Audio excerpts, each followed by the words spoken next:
wabarakatuh dimanapun sahabat semua berada saat ini. Bagi yang berpuasa, selamat berpuasa. Di Indonesia bagian Barat masih 2 jam lagi. Di Indonesia Timur mungkin sudah buka puasa. Di Indonesia Tengah mungkin sebentar lagi, sekitar 45 menit dan 1 jam lagi akan berbuka puasa. Dan hari ini di dalam acara ngabuburit bareng Bosman, seperti biasa, judulnya adalah, kali ini dipilihkan oleh teman-teman adalah selalu ada yang bikin konslet kalau dengan Bosman gitu ya. Baik, kita bicara ekonomi dulu sedikit di awal, di mana teman-teman banyak sekali yang bertanya versinya Bosman kapan corona selesai. Terlepas dari kapan corona selesai, saya nggak ada masalah mau selesai hari ini, mau selesai besok, mau selesai lusa, nggak ada masalah. Tetapi kita ingin mengingatkan kepada teman-teman, semakin cepat corona selesai, maka perubahannya semakin kecil. Misalnya gini, sehabis lebaran ada yang menganalisa bahwa tanggal 3 Juni COVID-19 atau coronavirus ini sudah bisa dikalahkan. Dan kalau Juni sudah dikalahkan, maka ekonomi sudah mulai jalan, maka menurut saya perubahan dari ekonomi tidak lebih dari 10%. Berubah, tapi tidak 10%. Kalau ternyata peaknya adalah bulan Mei ini sampai Juni, sehingga COVID selesai bulan katakanlah Juli atau Agustus, maka ada perubahan mungkin sekitar 20%-an dari ekonomi. Dari berubah pasar, dari berubah habit, karena yang tadinya kita cuci tangan menjadi hal yang kita lupakan sekarang menjadi kebiasaan, sehingga industri sabun tangan atau hand sanitizer susah banget, itu menjadi increasing. Itu adalah sebuah contoh bisnis berubah atau ekonomi perilakunya berubah. Nah, semakin panjang efek corona ini, maka perubahannya semakin drastis. Jadi saya hanya mengutip dari dari buku yang saya baru baca, entar saya lupa lagi judulnya. Itu adalah sebuah jurnal ekonomi. Di situ mengatakan bahwa kalau ekonomi ini di dunia terutamanya, bukan di Indonesia, kalau ekonomi ini COVID-nya baru selesai 2021 akhir, maka perubahannya tuh bisa hampir 80%. Jadi dunia berubahnya sangat dahsyat gitu ya.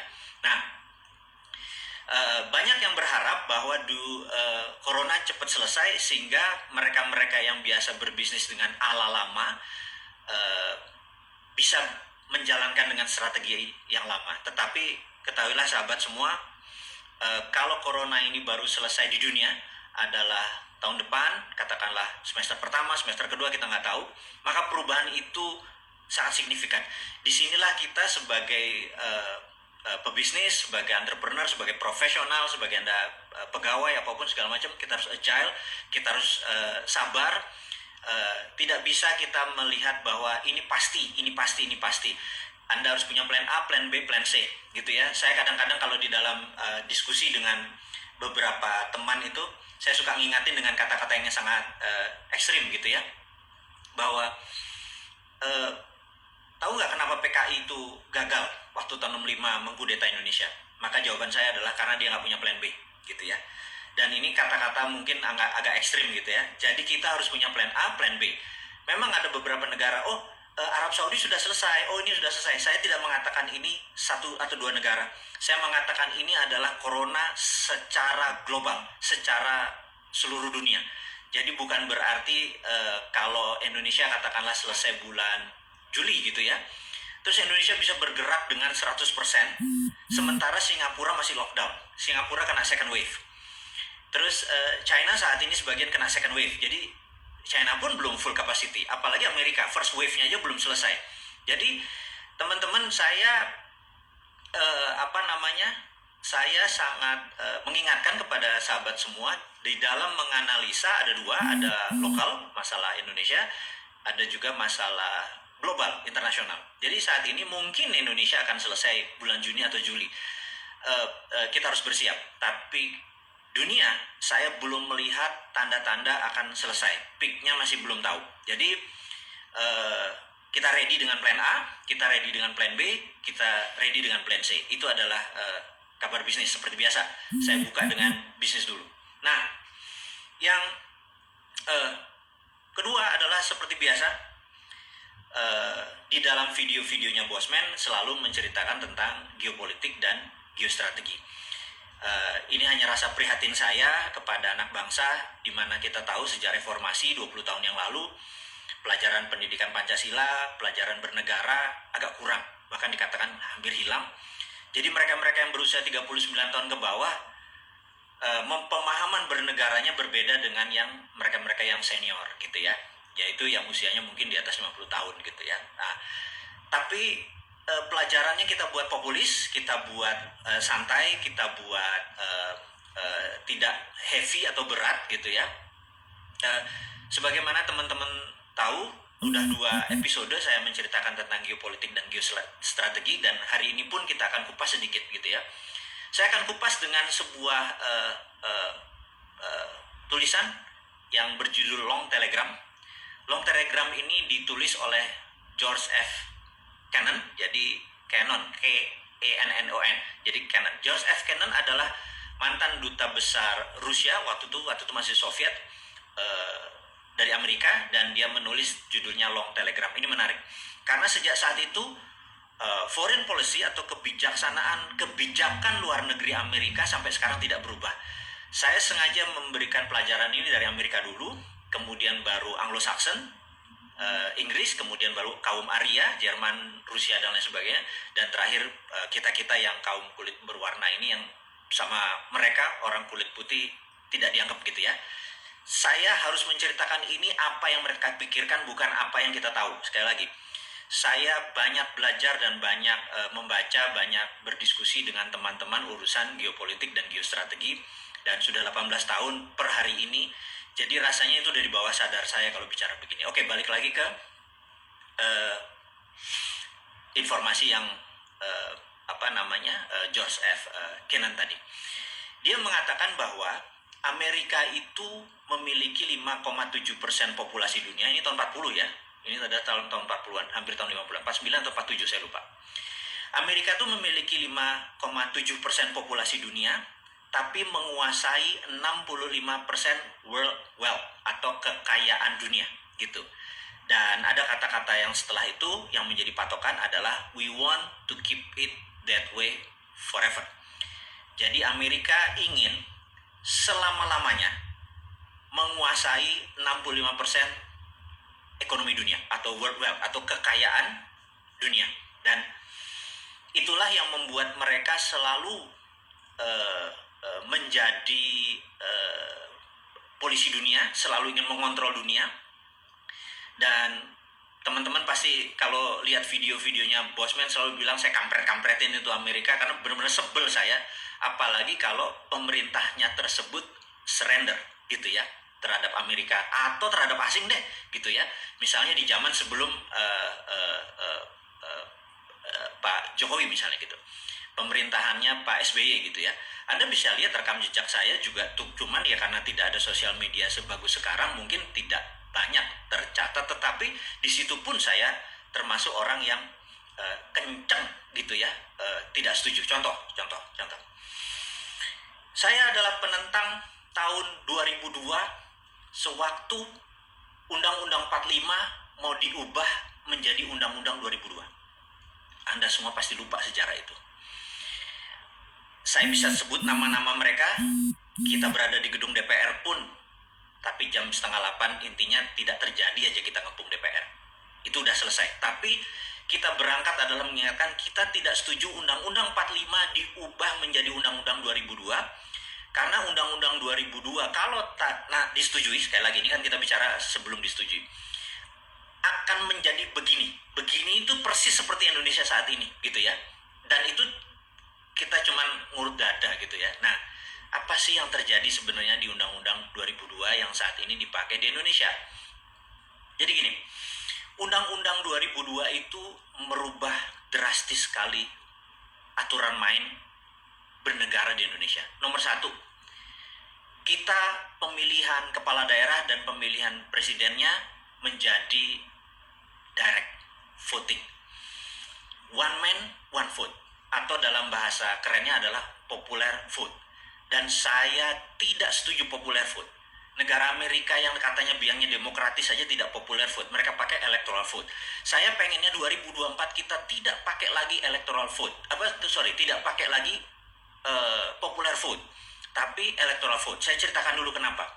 Kalau popular vote, maka yang jadi presiden Indonesia atau menjadi kepala daerah adalah orang yang populer, bukan orang yang soleh, bukan orang yang pinter, bukan orang yang berpengalaman, tetapi orang yang populer.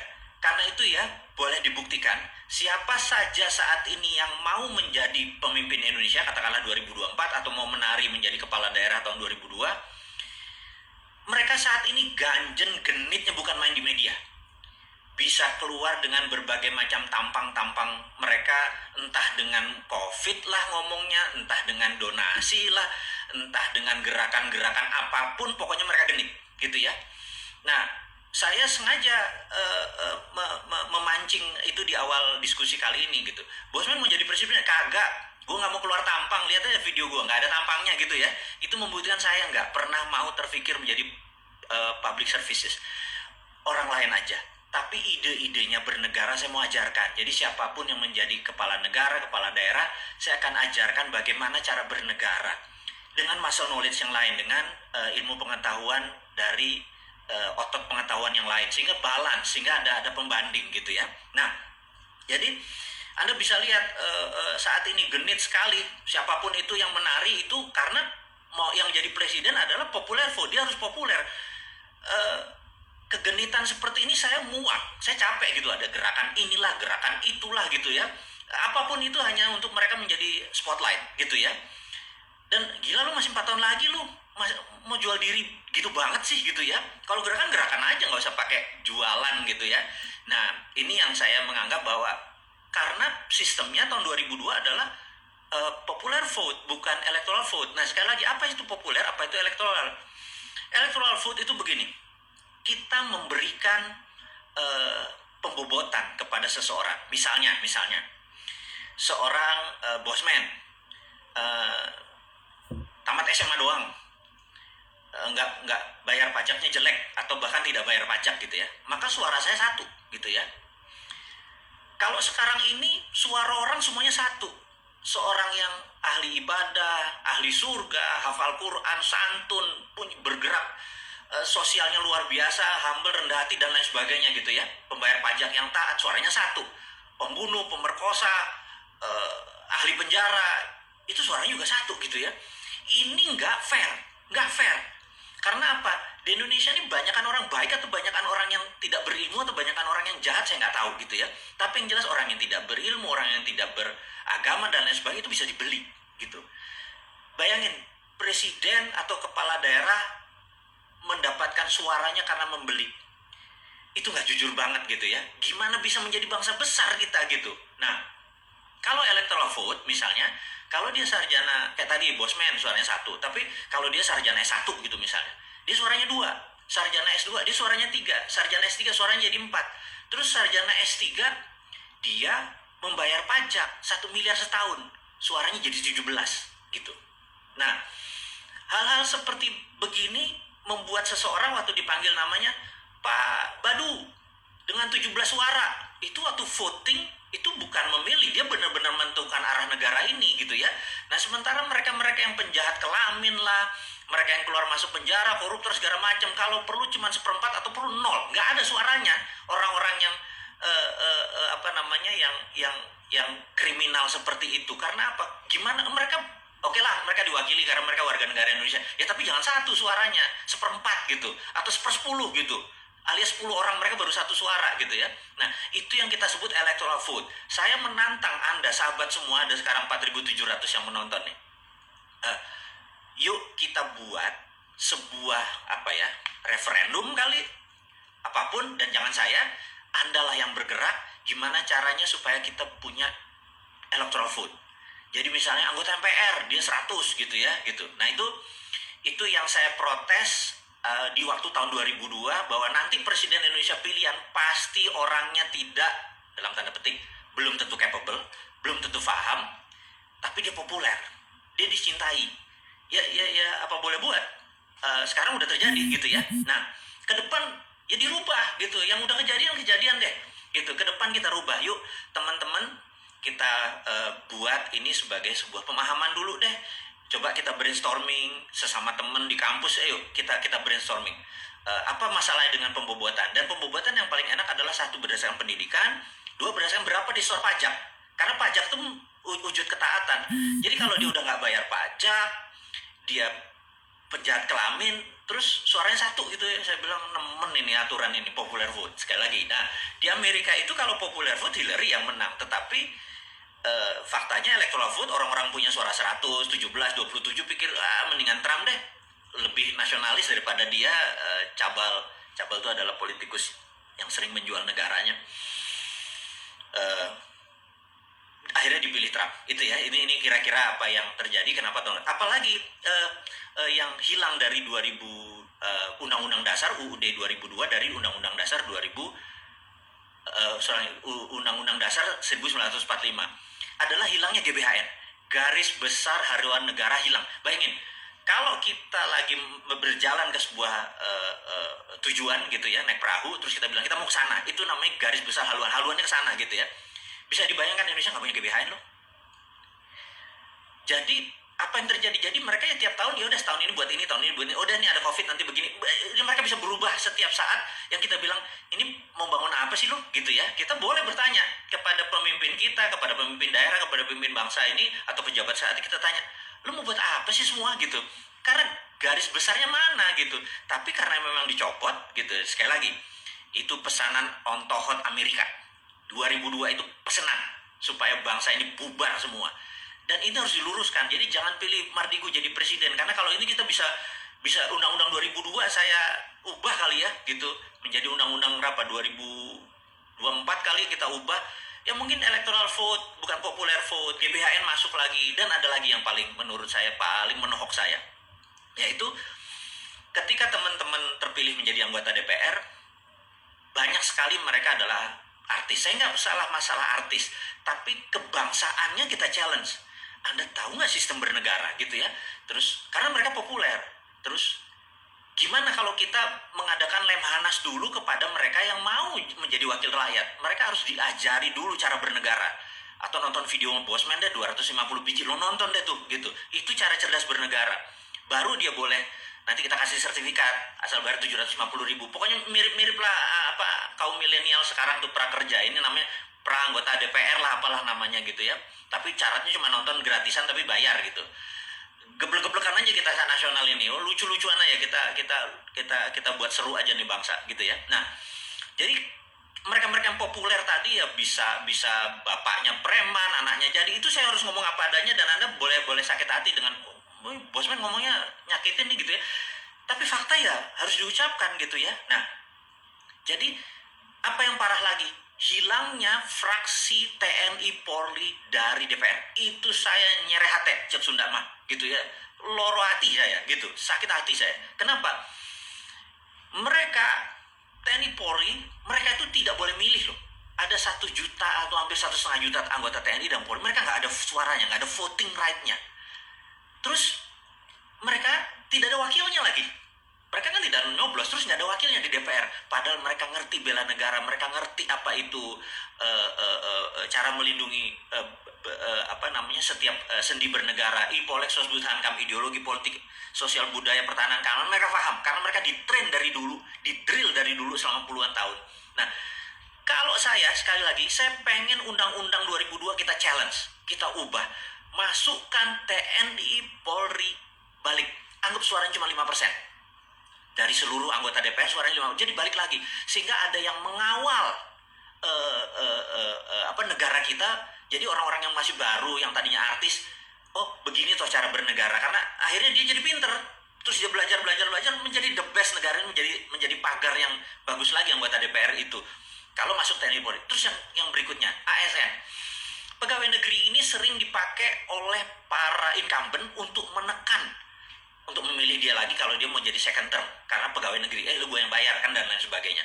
Nah, harusnya ASN ini pegawai negeri tidak boleh ada suara, tidak boleh milih, ada mungkin 3 juta kali ASN ya, tidak boleh milih, tapi ada wakilnya di DPR gitu ya.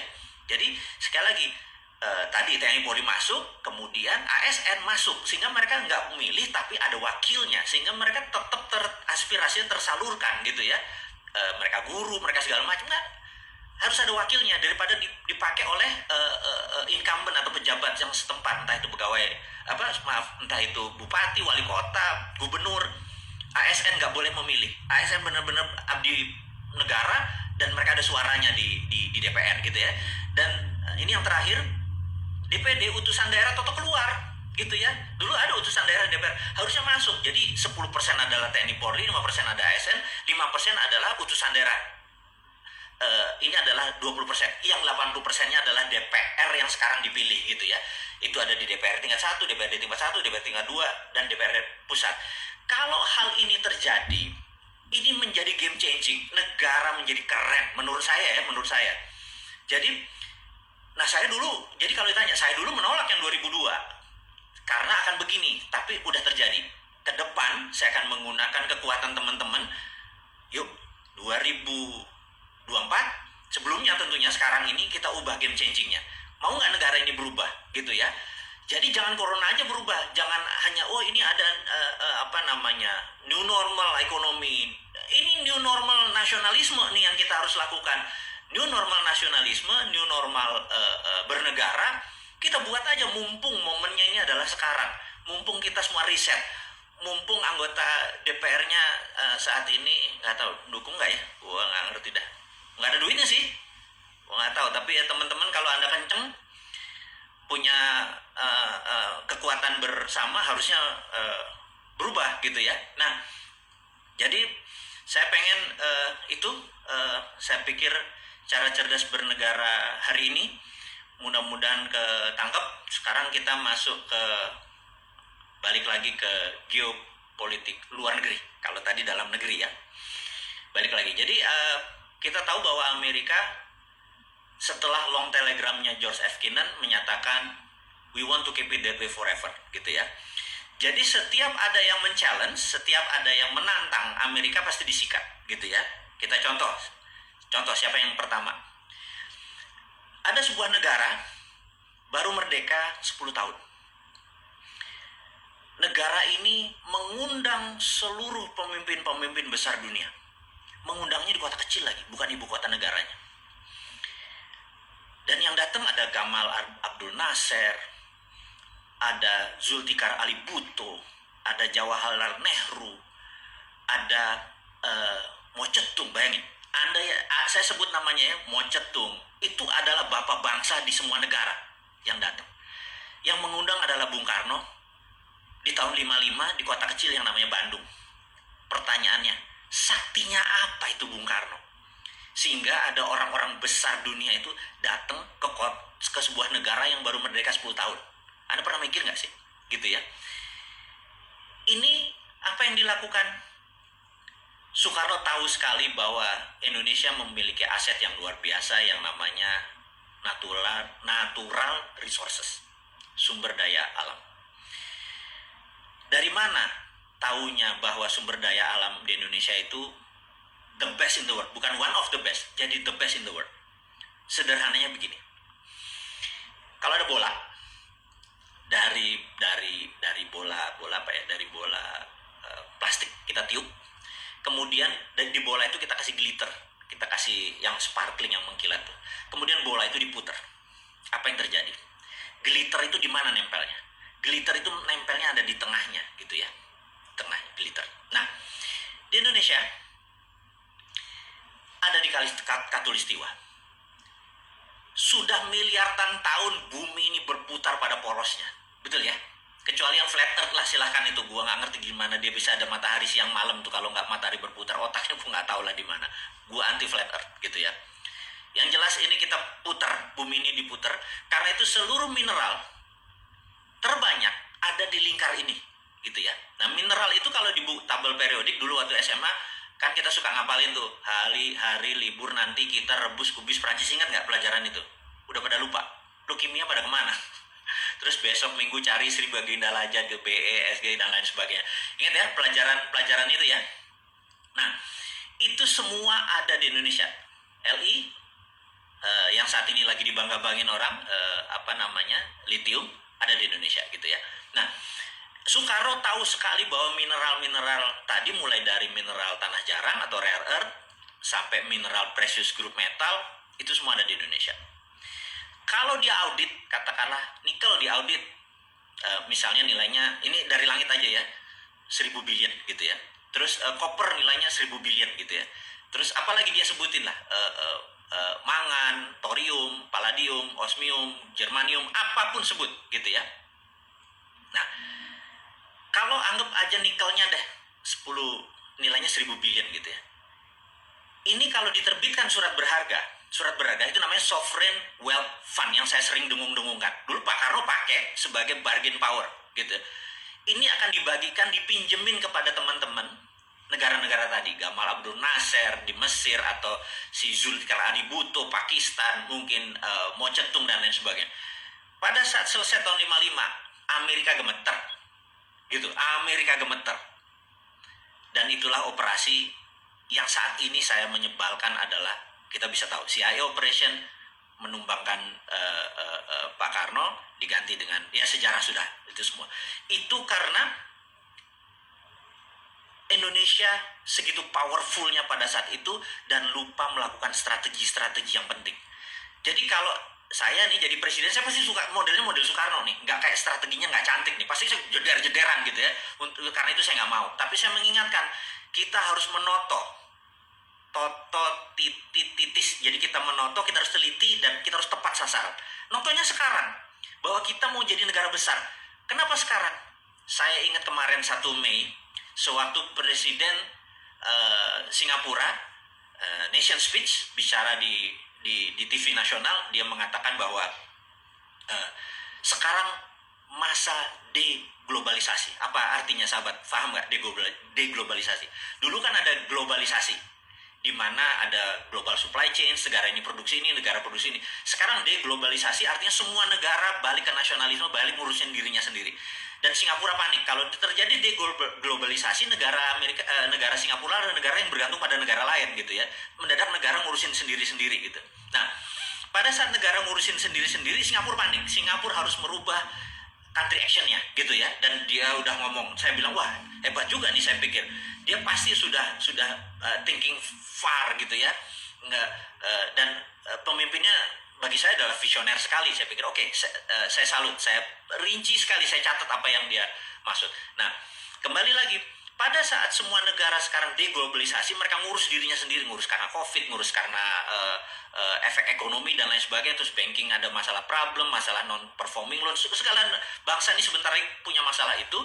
Kita kan masuk ke dalam. Inilah masa kita menata grand plan kita untuk sovereign wealth fund kita berdaulat, sehingga rupiah lebih powerful daripada dolar.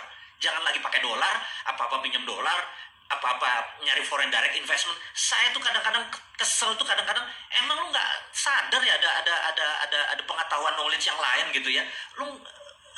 Lu Keynesian banget sih, ini udah post Keynesian gitu. Itu yang saya bilang, ini modern economic theory. Gitu rasanya gregetan tuh, kayak gimana sih orang di dunia ini yang punya sovereign wealth fund kita yang terbesar, kita bisa rupiah underlay-nya bisa, sovereign wealth fund bisa mempengaruhi dunia. Pada saat mereka, makanya saya berharap, ini jadi aneh, saya berharap COVID itu lama, satu. Kedua adalah perang itu Cina sama Amerika, bener-bener begitu perang, ini moment of greatness, kita nyalip di tikungan gitu ya. Nah, teman-teman semua, saya mungkin terlalu berapi-api, tetapi saya melihat ini peluang. Karena itu, kok lu nggak lihat sih wahai pejabat, kok lu nggak lihat sih wahai politikus. Dan saya baru sadar, iya sih nggak ada TNI Polri, iya sih nggak ada ASN, yang mereka memang sudah dalam hidupnya memang sudah well plan gitu ya. Terus wakil daerah juga nggak ada porsi yang di daerah. Ini semua jadi ngerti ya.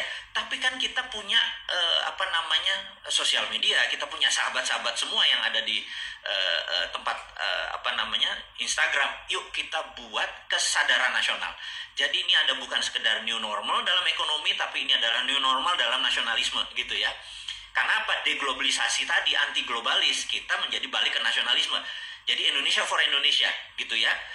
Kekayaan kita jangan sampai dikeruk oleh ada pejabat tuh kalau nggak salah yang favorit banget ngeruk dengan alasan wah kita menjadi, padahal lu doang yang untung, gue kagak gitu ya. Nah, kita lebih baik nggak usah ditambang, kita ambil ini semua sebagai jaminan. Nah, itu yang disebut sovereign wealth fund. Teman-teman, kepanjangan nih gue ngomong nih, kayaknya kalau udah hari Minggu begini suka lupa waktu. Jadi tuh kan udah 30 menit gitu ya. Jadi saya tambah sedikit informasi bahwa kita ada ini iklan dulu, iklan.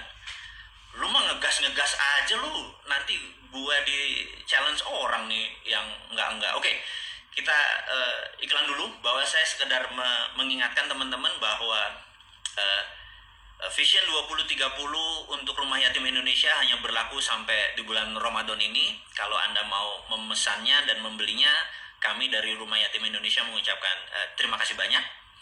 Yang kedua adalah kami saat ini lagi memfokuskan kepada satu bisnis gitu ya, satu bisnis. Bisnisnya ini begini, ini ngomong bisnis dulu, udah lah geopolitik nanti lah, lu nggak bikin kaya, ini bikin lu kaya gitu ya.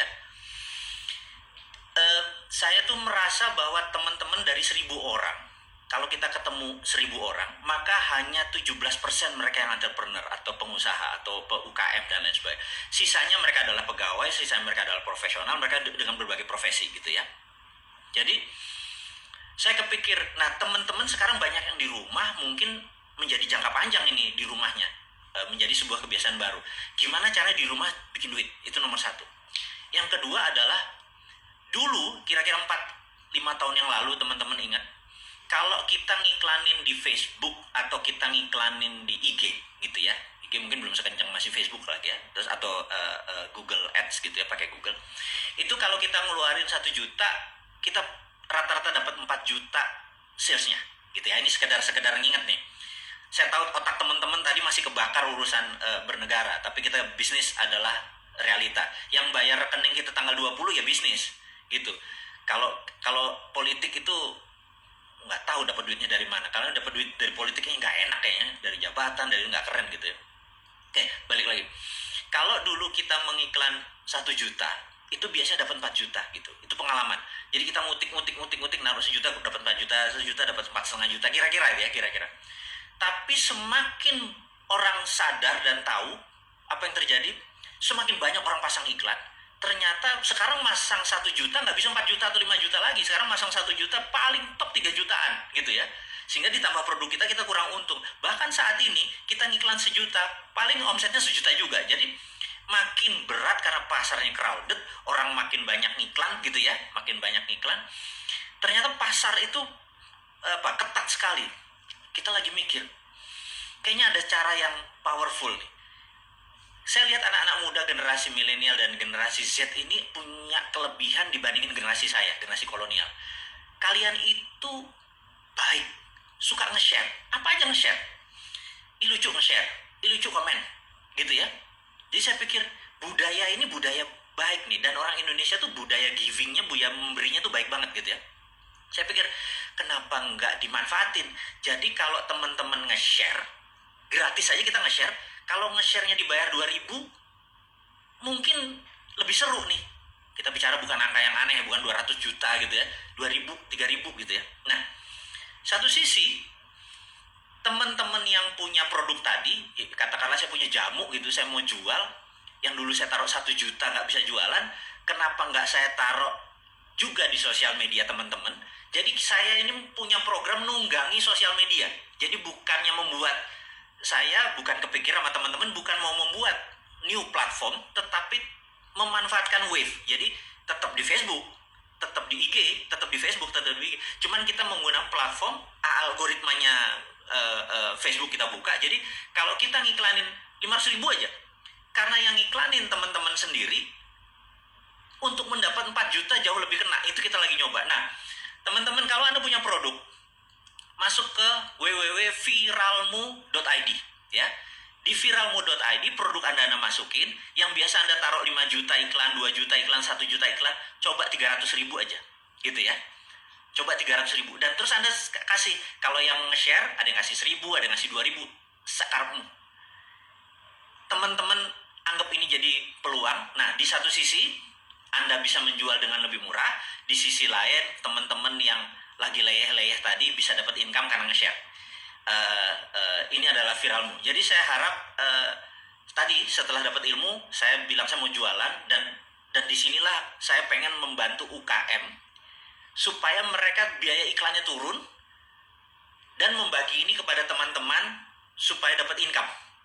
Ya, besar kecil urusan nanti, besar kecil. Jadi sabar.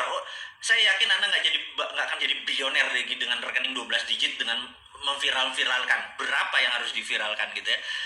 Tapi ini adalah momen untuk saling menolong antara UKM saling tolong gitu ya. Nah, algoritma kita menarik. Ini yang sistem yang saya bilang bahwa kita punya sistem yang di-share ini dia otomatis hanya mencari lokasi yang terdekat dengan warteg. Misalnya warteg A gitu, di-share sama temennya, itu di-share hanya untuk daerah situ doang. Kita udah tahu cara algoritmanya. Kita udah tahu siapa tinggalnya, karena di Facebook hal itu dibuka. Itu yang menarik. Facebook itu open ininya manajemen.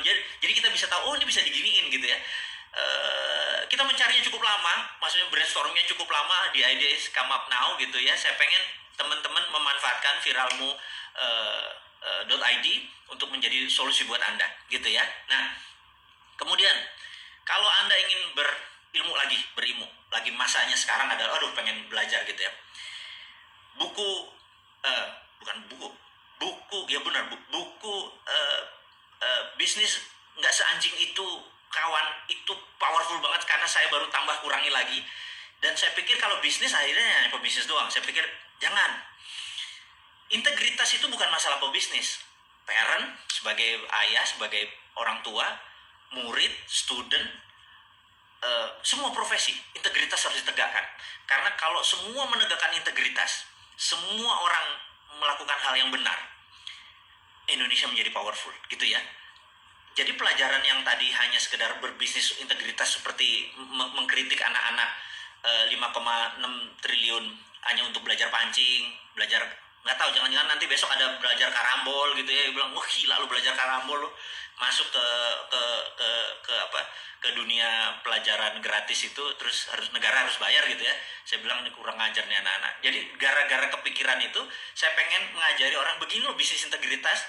Dan saya pernah melakukan kesalahan, supaya jangan Anda lakukan kesalahannya. Ada 50 tulisan saya yang stupid, yang goblok, yang kejedot. Jadi itu bukan yang sukses-suksesnya aja.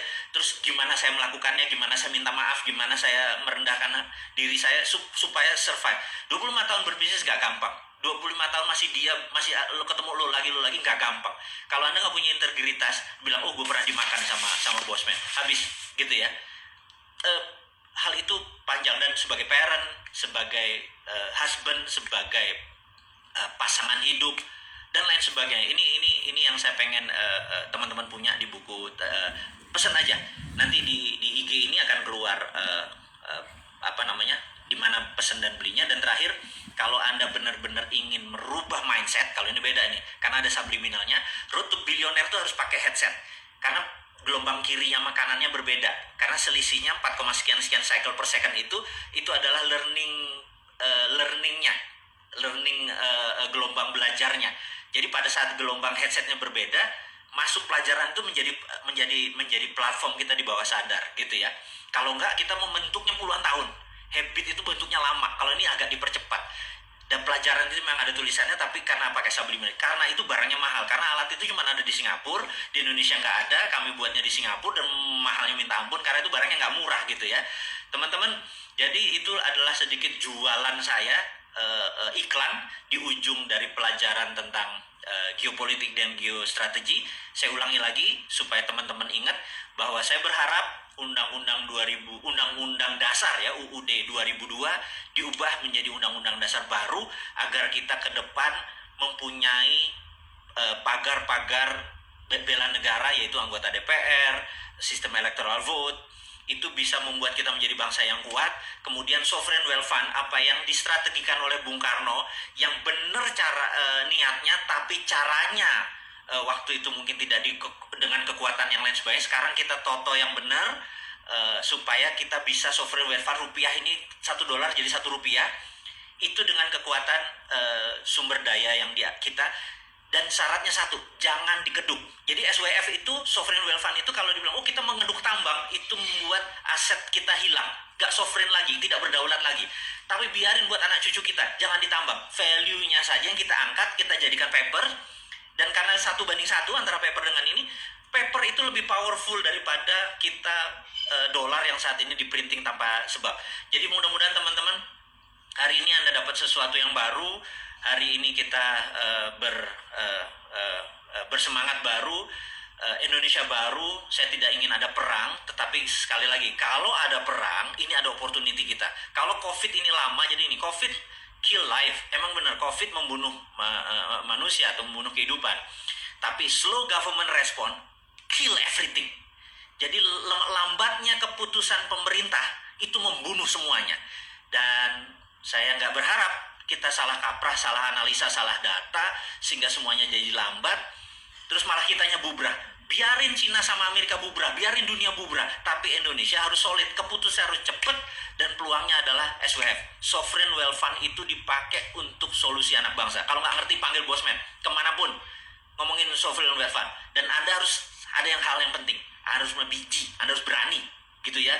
Jangan sampai pinter doang, biji lu nggak ada gitu ya, percuma jadi pemimpin. Dari saya cukup sekian. Sukses buat Anda semua, semangat buat Anda semua. Mohon maaf lahir batin jika ada perkataan saya yang menyinggung. Niat saya adalah mengajari dan mengingatkan, begitu juga diri saya. Sukses buat Anda semua. Wassalamualaikum warahmatullahi wabarakatuh.